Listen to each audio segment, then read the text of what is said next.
so that we're not here 40 years from now, and that the tribes can continue to have a voice and be heard in this arena. I want to thank you very much for your time today.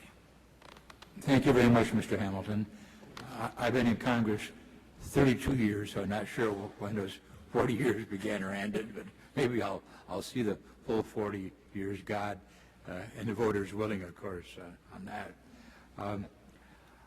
You know, we are dealing here with something that's simple and yet complex.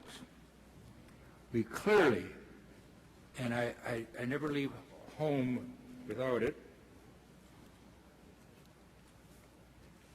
I carry the Constitution with me. And this Constitution does not grant sovereignty to the Indian tribes. It recognizes sovereignty. It's a real sovereignty. Indian tribes are not the Knights of Columbus, which I belong to. They are not the VFW, which my son belongs to. They are sovereign nations. And they are not granted that sovereignty. It's a retained sovereignty.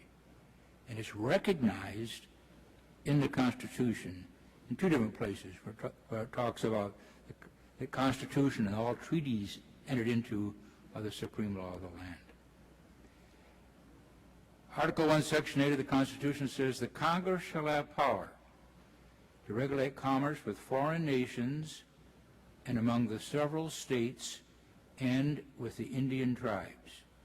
It recognizes all three as sovereigns. Foreign nations, the several states. We have 50 sovereign states making up the United States. It doesn't grant France or Germany or the Russian Federation its sovereignty. It says that we recognize that sovereignty, right? So it's a real sovereignty. And that might create some complications, but it's real. And when we have three sovereignties, we also, most of us up here, looking around up here, have two citizenships. Probably most of you down at the witness table have three real citizenships. I am a citizen of the United States. Very proud of that citizenship. I'm a citizen of Michigan, and I have obligations, responsibilities, and rights that flow from both those citizenships. And that's it. I have two citizenships. My Chippewa and my Potawatomi, my Indian tribes, those members, citizens, have three citizenships. And they have rights and responsibilities that flow from all three of those citizenships. We know, for example, the Indians have proven their U.S. citizenship time and time again because a larger percentage of Native Americans have served in our armed forces than any other group. They're citizens and good citizens of the state of Michigan and contribute a great deal, by the way, to the state treasury. And then they are citizens of their sovereign tribes. So those are the realities that the law has to work around. And whenever we enact a law, we cannot ignore the Constitution. And that's why very often we get into some of these contacts between these three sovereignties.